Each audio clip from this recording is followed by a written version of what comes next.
girl. Put the bass in your walk. Hey, head to toe. And let your whole body talk. And serve.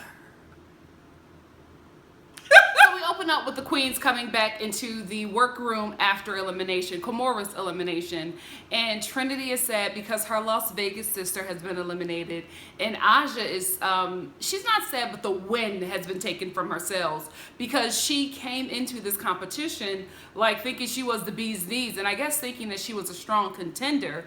I guess also it probably comes from her the way people big her up on Instagram, and I think she has a huge Instagram following and a lot of fans.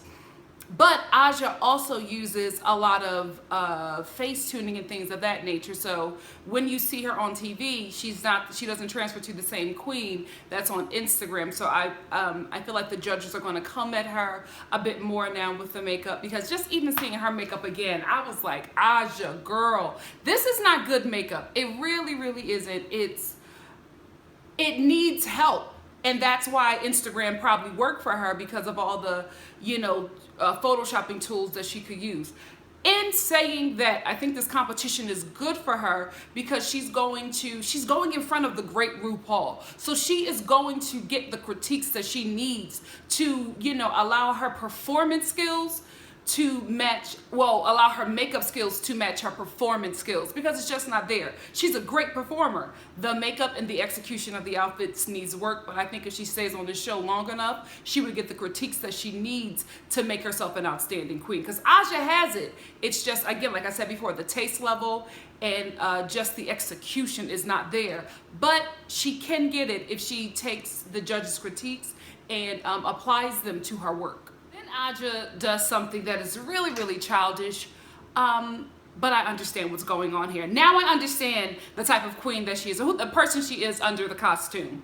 She comes at Valentina, and even I think Sasha gets into it too, and just like she feels like she was misjudged, but the onus is on Aja, who's saying to Valentina that she doesn't think that she should have been in the top 3, and then she starts talking about her behind her back, and then Valentina looks over and she's like, yeah, I'm talking about you, you basically just saying that Valentina gets picked a lot or praised a lot because she's pretty, and Aja is just like, well, I'm not that, but I'm a good queen. And this is the thing I feel like with Aja, because even in her confessional, she was tearing up. I feel that she has been picked on a lot because of her looks. And she sees somebody like Valentina, who is very beautiful, who was doing well in the competition, and she takes that as a hit to her, that she's not doing well because of how she looks, because of the person that she is outside of costume. And I just want to say, girl, you gotta build your confidence up, because Valentina is beautiful, yes, in and out of drag, but Valentina knows how to apply makeup. Valentina knows how to apply a wig. Valentina knows how to put a costume together. You don't have those skills. So take the critiques and focus on you as a performer, and you will do well in this competition. I think she's working with a lot of insecurities from her childhood that she's putting onto Valentina in this competition, and that is the easiest way for a queen to go home in this competition. When you start getting in your head and you start allowing your insecurities to take you down, i.e. Delano, who allowed Michelle Visage to get in her head, that got her out of RuPaul Drag Race All-Stars, and she could have won it. But, she had a lot of insecurities. She gained a bit of pounds. She had some work done. She just wasn't feeling herself, and getting in front of Michelle Visage and Michelle calling out some accurate critiques, but she did it poorly. I did not like how she executed her critiques. I will give Adore that. But she gave her some good critiques, and she couldn't take it. And she allowed those critiques to get her out of the competition. They got in her mind, and they got her out of the competition. And Ru and Michelle wanted her to stay, but her head wasn't in the game. And I think that's going to happen with Aja. The more that people who she feels is beautiful or prettier than her wins, and not apply that to the execution of her makeup and her costuming. Girl, you could win this. You showed up in the lip sync challenge. You are a performer. You gotta get out of your head, and you gotta get in the game. And I feel like this happens to so many queens, and I would be sad to see her go, because I think that she has a fan following for a reason, not just because of Instagram, but she has the talent, and she showed up in a lip sync battle. But if she doesn't get her head in the game, she's going home.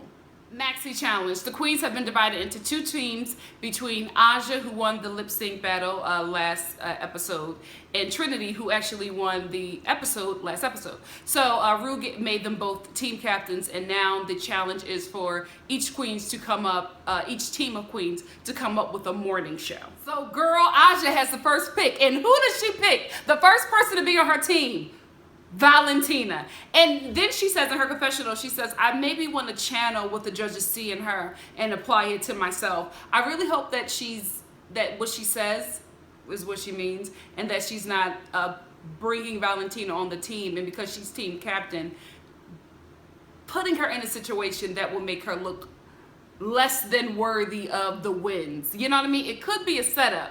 I don't know Aja enough to know, but I feel like there's a jealousy there, and under the umbrella of jealousy is a lot of dark things. So I'm really hoping that she does want to learn from Valentina and not tear Valentina down. Nina Benina Brown wasn't even picked. Like, by default, she was the last queen, so she went to Trinity's team. And I was really shocked by that. I don't know, maybe because the queens have been around her, so maybe they don't want to work with her this type of challenge, because it is an acting challenge and a personality challenge. But from what I've seen of Nina Bonina, she shows up on the runway and in the challenges. So I was really, really shocked that she wasn't even picked last. She was by default put on Trinity's team. She would have been like my top 3 picks.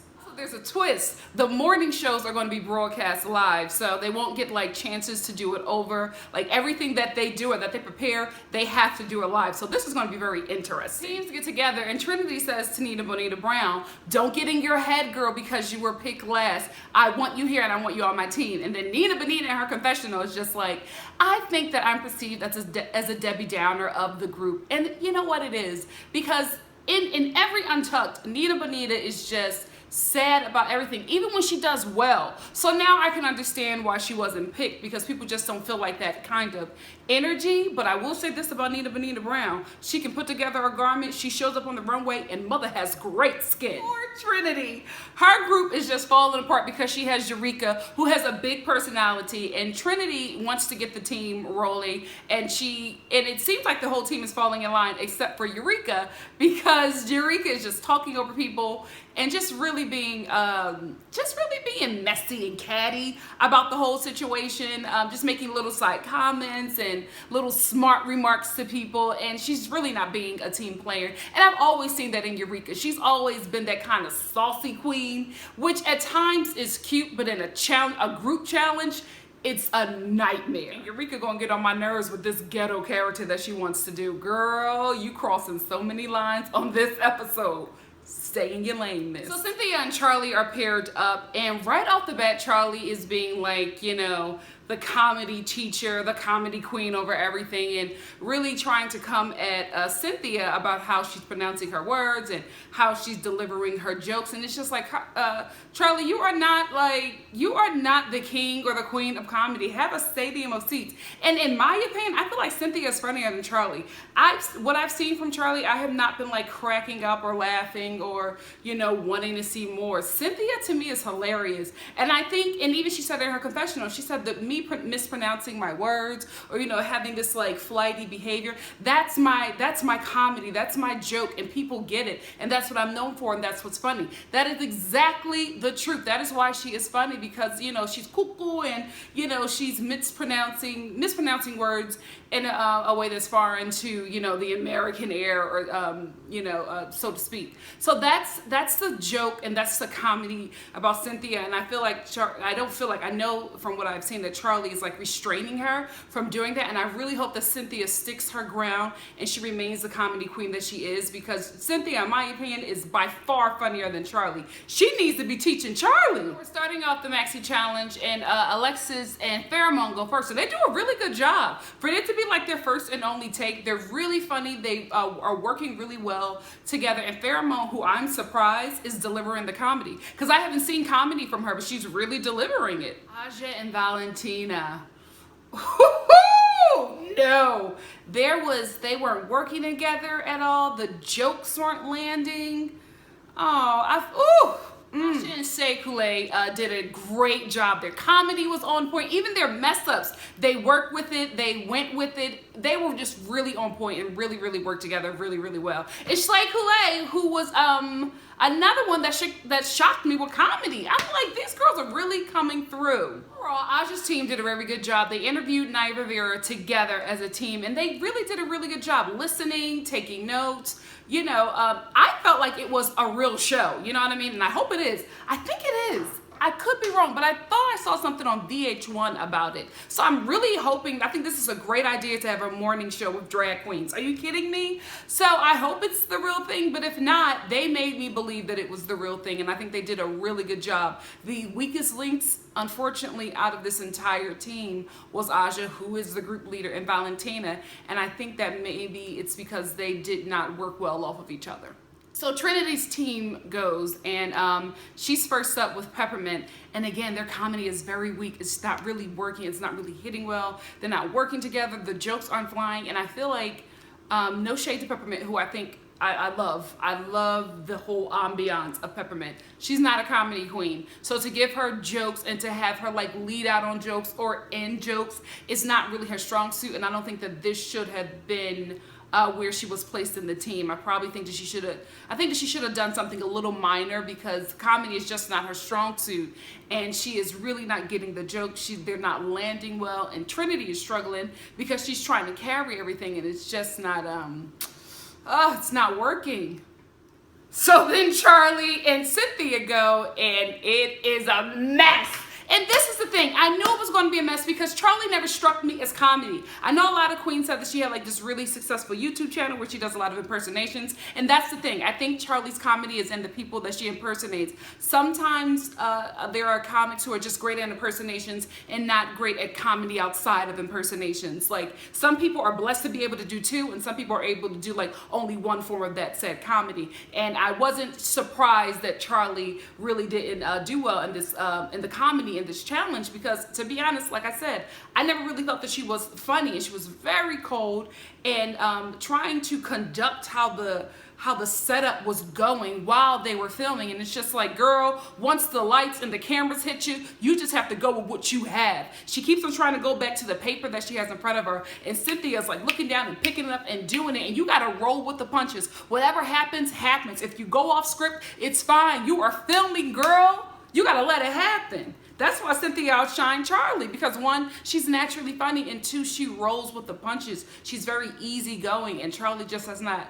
have that personality, in my per se, for live TV. Because if you can't just go with the mistakes and keep it moving, then you're gonna be stuck in like this cold position trying to get back to what you worked on and not really rolling with what the comedy that's being given to you. Because I would have dropped everything that we had planned to just play off of Cynthia. And Bonita went, and it was okay. They didn't mess up, but I wasn't like, I didn't chuckle or anything. I didn't think that was funny. It seemed like very lazy and easy comedy. I don't know. I wish that they would have showed something else.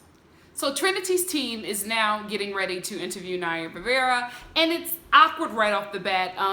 Only a few people are able to ask a few questions. Charlie Hides is just ruining the whole thing again. The comedy queen is ruining the whole thing. She's like interjecting in the interview. She's not letting Naya really answer her questions. And then she cuts the interview early, and all the queens are sitting there like, wait, what? This is not what we rehearsed. This is not what we went over. And I feel like if Trinity was the one leading out, you should have trusted that she would have ended it when it was supposed to end. Like, she never gave any warning that she didn't know what was going on, so we really didn't need Charlie to jump in and end it. And Charlie, you are no Joy Behar, so please, sis, don't flatter yourself. While in the workroom, Valentina and Aja have this really nice come to Jesus meeting. You know, Valentina speaks up for herself, and she says, because Aja's complaining again about how she's not doing well in the competition and she doesn't know what's going on. And Valentina's just like, well, you didn't make a very good first impression with me. You're very negative, and I can hear you talking about me in the corners of the room. And then Aja's just like, well, you know what? I'm really sorry. I'm having a tough time here, and I took it out on you. And they finally have this coming together where they realize that this competition is a lot bigger than what they're dealing with at this moment. You know what I mean? Like, I guess they were able to move amongst the pettiness, and Aja apologizes to Valentina, and then they move forward. And I think that's really great because I feel like those two could actually be really good friends if Aja just removes the jealousy and, you know, just stays in her lane and allows Valentina to stay in her lane. If you're looking at what somebody else is doing, you're not focusing on what's going on with you, and you'll miss a lot of opportunities that life has planned for you. So focus on what you have, Aja. You have a huge fan following. You are a great performer. You just need to work on some things. We all do. You're still young in the game. Learn from it. Be better and stay in your lane. This really sweet moment from Charlie. She's asking Cynthia Lee Fontaine about the work that she does for HIV prevention, and she starts discussing that. And then we get this really emotional scene and confessional with Charlie where she talks about how she came out before the AIDS epidemic in the 80s, and she said a lot of people, we didn't know what it was. It didn't have a name yet, and we didn't even know about the virus. And then she makes this comment that just broke me. She says, I buried most of it, if not all of my best friends. And I mean, that just took the life out of me. And then Charlie breaks down in the workroom and all the queens gather around her and they have a little chuckle at the moment, like making light, because she says that I'm going to mess up on my makeup on the runway. And I think Alexa says, well, girl, do a smoky eye. And it really just broke the ice. But man, what I love about this, about the workroom, especially before they go on the runways, is that the queens are so open and honest about their journeys. And you see these fabulous performers who just have these great big personalities, and then you get them in the workroom and you realize the horrors that they have endured because they were quote unquote different from the status quo. Then Valentina says, do you guys want me to tell you what I struggle with? And Eureka says, eating. And Sasha gets really upset about it. And I gotta be Team Eureka with this one, because Sasha's just like, don't do that, girl, because if people have eating disorders, and a lot of people look at me and say that I'm anorexic, and maybe Sasha does struggle with or has some type of eating disorder. I get it, if that is the case. However, Eureka didn't say it like that. Eureka was joking. Everybody else in the workroom knew. I feel like Sasha was affected by it because of something that she deals with personally, and she took it out on Eureka, and they were going back and forth, and they didn't really come to a conclusion because I think Sasha just walked away, and Valentina was like, I just want you guys to focus on getting ready for the runway because it's going around in circles. But I just have to be Team Eureka on this one because she did not say it maliciously, and Sasha took it that way and reacted that way. And she did try to apologize, but Eureka wasn't in the space to apologize, so she shot back at Sasha, and it just really didn't go anywhere, and it wasn't necessary. And I feel like maybe Sasha was just in her feelings about that subject and took it out on Eureka, who was making a joke of it. And, you know, you have to make light in the workroom because they do talk a lot about dark topics, but a lot of times they're in there joking, having a kiki, cackling, you know, shading each other, just, you know, in a lighthearted way, because this is a tough competition that they're in. So I just really feel like Sasha took that out of proportion, and the onus was on her to really apologize. And although she did, Eureka wasn't in a space to receive it. So I hope when I watch Untucked that she does give her the apology that she really needs, and maybe they talk about it and work through it, hopefully. So now we're at the runway, which is my favorite part.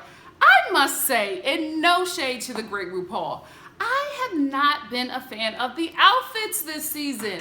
Ru always enters and makes a scene, and I just feel like the dresses, the drag itself, I just don't feel like it's season 9 worthy. And you know, we're still early in, this is episode 4, so we might get some more dramatic pieces, but I just felt like all of season 8, Ru was really hitting it out the park. That the fact that I was just always like, I was like literally taking still shots of her outfits when she hit the runway, and I'm not getting that same wow this season.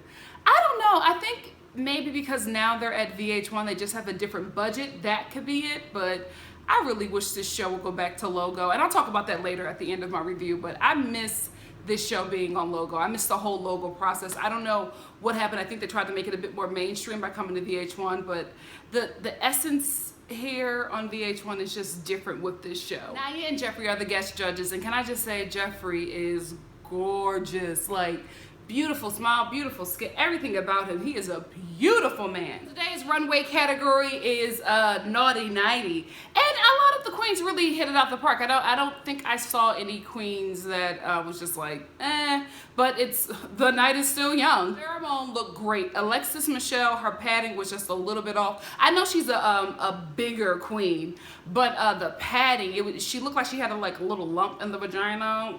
That's never a good thing. She actually looked great. I liked her outfit. I still never liked the makeup, but you know, I didn't have as many critiques as I had last episode. So this is a good, you know, start for her. Tina, gorgeous, never have a complaint, just dripping, oozing sex and sensuality. She looked amazing. I want everything that she wears. That's a good queen. Shea Coulee, fierce.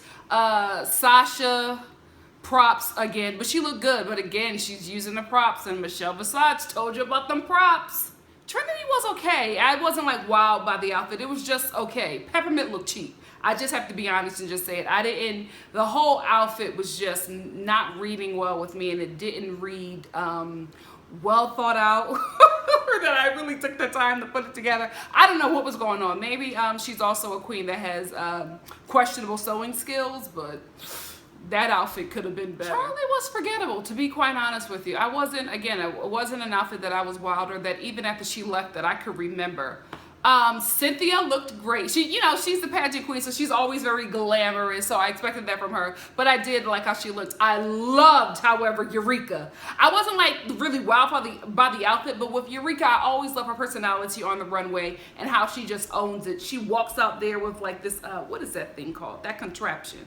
Corset, you know what I mean? It's like red leather corset, and she's like working it down the runway, and she has a little whip in her attitude. That's what's going to keep her in this competition, because you know, regardless of how you feel about her sometimes, that she's a little mouthy and a little questionable with some of the things she says, she has that personality that will really sell whatever she's wearing. Nina Brown, yes, I don't think she's going to win the competition, but just based off the runway, she won it for me. She looked amazing. She has such a creative mind. The things that she does, you would never think of, and I'm so wowed by her on the runway. So Sasha and Shea Coulee win, and you know, I'm not surprised. They did a really good job. They were funny, and their drag runway performance was really nice as well. So I'm not surprised that they won.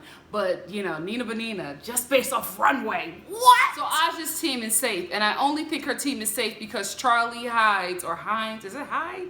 Charlie tanked Trinity's team. That's the only reason why I think they're safe, because Aja and Valentina did not do well, but they did a whole lot better than Charlie. Trinity gets filleted by the judges on her character that she played in the morning show, especially Michelle Visage, because she thought that the character was like a little bit mean. I agree. Peppermint, what did I tell you? They came after that outfit. Naya was just like, it looked like it was an afterthought. It looked really cheap. And then Ross was like, it was really short. So when you walked away, I saw some stuff. And I totally agree with everything. And I also, Peppermint is reading boy to me, and she never gave me boy before, but this time on the runway, I'm seeing like linebacker. Go after Miss Charlie for her timing, and they go after her for cutting off Naya Rivera. Agreed. Everything that I said, I agree with the judges. I have never agreed with Michelle Visage this much before, because normally I'm just like, oh no, Michelle. But this episode, I'm like, yep, agreed. That's what I would have said. Yep, right on point. So they get to Nina Bonina Brown, and she's like bawling and shaking and saying, this competition means a lot to me. I'm happy to be here. And Rue was like, well, if this is what your tears of joy is like, I would hate to see you upset. And then Ross is just like, listen, you have to have thicker skin for this competition. And that's what I keep on saying about Nina Bonina Brown. She's so talented, but I feel like her head is going to get her out of this competition because she's here. And I think the fact that she tried 9 times and she wasn't able to get in, and then she finally got in, is really weighing on her, like she wasn't good enough. And it's just like, no, different seasons have different themes. You fit this season's theme. You are always a great queen. You got to get out of your head, because what you did today on the runway was flawless. It looked so great. It just sucks that you were on the losing team, because I feel like if Nina Bonina Brown was on a winning team, she would have won. Girl, so instead of picking somebody to go to perform the lip sync for your life, Rue asked the team, the losing team, Trinity's team, who do you think should go home? Trinity and Peppermint picked Charlie. Rightfully so. I totally agree. Then we get to Charlie, and she's like, because Peppermint's look is basic, Peppermint. Then Cynthia Fontaine is just like, because I see her as the competition, Peppermint. Then we get to Eureka, and Eureka is just like Trinity, because Trinity was not a leader, and when we were trying to tell her things, she was not listening, and she should have wrapped up like Trinity. Eureka was using everything from them pageants, and all that anger and aggression that she had towards Trinity came up, and Trinity was like, I call shade. I did what I was supposed to do as a leader, but if I have to leave on some other reasons, then I'll leave as that, but I'm not going to leave because I wasn't a leader. I did my job. And Eureka's like, okay, well, I was giving my honest opinion, and I feel like Eureka was being petty because her and Trinity have always had something, and I feel like she wants Trinity out the competition because she doesn't want Trinity to go farther than her, and I don't know if she will, but I just feel like Eureka was being petty. I don't think Trinity should have went home. It should have been up for elimination, and I don't know yet because I'm still watching it, but I feel like it should have been, my pick will always be Charlie, and then Nina Bonina goes and she picks Trinity as well because she was a team captain. I think they were all falling on their sword instead of just picking Charlie because maybe they were intimidated for some reason, but Charlie bombed that team in my opinion. So Trinity is up for elimination along with Charlie. Charlie I expected. Trinity I was really shocked by. She didn't do that great in the competition. I didn't think that she was the worst. Out of those, everybody that lost in her team, I probably would have picked Peppermint, but because she was the team captain, I guess she had to be up for elimination. But I'm telling you, this competition is crazy. 1 minute you're a winner, and the next minute you are lip syncing for your life. In the case of Trinity, she won last episode, and now she's up for elimination. Whew. But I honestly think that she's going to pull it out. I don't feel like Charlie has it in her. I feel like Charlie is just done, maybe tired, maybe this competition isn't right for you. You know, competitions are not right for everybody. You're probably still a fabulous drag queen. You're just not built for this reality TV show game. And that's understandable because it's a lot of pressure. And a lot of times people come on these shows and their creativity is stunted because they're either afraid of the cameras, uncomfortable with the cameras, they're tired from the competitiveness of the show. It's a lot of factors. So I think that Charlie is going to go home. I could be wrong. I'm still watching. Let's move on. So during the lip sync, Charlie did absolutely nothing. Charlie just stood there and was just like clapping or whatever. Trinity was twerking, like making them fake cheeks clap. She was flipping and humping the runway, spinning, pop locking. Trinity did it all. Like, she gave her all, and I kind of am upset that she gave her all next to a performer that's actually just standing there doing nothing. And then in her confessional, Charlie is just like, well, in London, they don't lip sync, they actually sing. Girl, who cares? This is RuPaul's Drag Race. And then she's just like, well, I don't lip sync. Why did you apply for this show? This is my problem, right? I have a problem with people taking up space in an area that they know they're just not good at. You know what I mean? Like, did you think that you would never be in the bottom two? Did you, like, lip syncing for your life is a requirement for this show. Sewing is a requirement for the show. Knowing how to put on a garment and beat your face is a requirement for the show. I don't know if casting was just really flexible or wanting to, you know, help people who needed some exposure. I don't know what was going on this season, but there are a lot of queens who are currently on and have been cut who need a lot of help. And I just felt like for season 9, I was expecting the best of the best. And just that performance from Charlie today, this entire episode, and then this lip sync was so embarrassing and just a total letdown. Like, the lip syncing is the best part of the show. You know, you got to give your all. Even Kimora gave more than Charlie. Kimora. So, you know, it's no joke that Charlie was sent packing. And even her in her confessional, she was just like, I'm just waiting for Rue to say sashay away. So she just gave up. She didn't even try. And it was just, it was disappointing. It was disappointing because for somebody who's just going to give up in the competition and not even try, it just sucks for the people who didn't get on because somebody who wasn't even going to really give it their all took their shot, you know, or took their spot. So it was sad to see Charlie just give such a lackluster performance, but I was glad to see that Trinity showed up, and she said that she was doing it to let the other girls know, if you're going to be in a lip sync battle against me, please believe you're going to get your money's worth. So it won't be easy. So I think that's probably why she still like gave her all, even though Charlie was doing absolutely nothing. She probably still did it just to put fear in the other queens, you know, minds. Like, don't come for me. Don't try to put me in the bottom too, because you will go home. So I was very proud of Trinity, and that's where the episode ends. I agree with the person that went home. I still am kind of not on the agreement with Trinity being in the bottom, but I'm glad that Mother showed up. I'm glad that she did not take it lightly, and I'm glad that she really fought for this opportunity. See, that's what I hate about this competition sometimes. I hate when there are queens on here who do not recognize this opportunity that they have, and they don't really fight for it. You know what I mean? That really bothers me. And moving on to what I wanted to talk about earlier in my review about this show being on VH1 instead of Logo, I kind of feel like that the budget is different, and I kind of feel like there's a lot of restraints on this show because it's on a diverse network. A diverse network meaning, well, mainly straight people are watching. There's a huge LGBT community watching this show, but I feel like this show was more protected on Logo. I'm not even gonna say necessarily, I don't like it being on VH1. I want this show to be at Logo, where I feel like it's free to be, you know, who they are. We haven't even seen the pit crew, and I feel like we haven't seen the pit crew because it's on VH1. And there are just a lot of things that are just very, very different about it that I feel like is playing to a straight audience. And listen, I'm a straight person watching this show. Don't cater to me. You know what I mean? Like, cater to your community. I'm just watching, having a good time, and I like when they are free to be who they are. I don't feel like they're really free over at VH1. So I'm hoping the show goes back to Logo next season, and I'm hoping they get the budget that they had with Logo, because I don't feel like the budget is the same over here at VH1. Anyway, that's where the episode ended. That was my little diatribe. I'm off my soapbox.